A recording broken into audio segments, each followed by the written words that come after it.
ஐயோ அது ஒரு டான்ஸ், அதை நீங்க பார்க்கணுமே. ஒரு டான்ஸ்? ஐயோ அத்தை நீங்க பாக்கணுமே. விஷயம் தெரியாதவன் கப்புன்னு பார்த்தானா கையில சாவி தூக்கி கொடுத்துருவான்.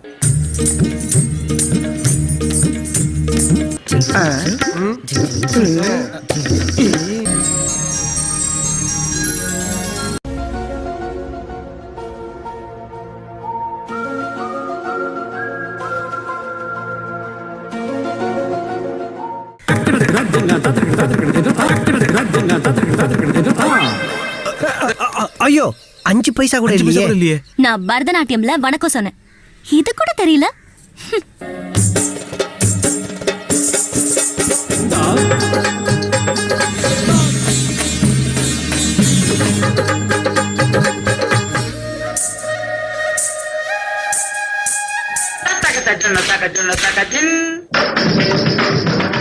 இந்த ஆளு ஆடுறது பரதம்.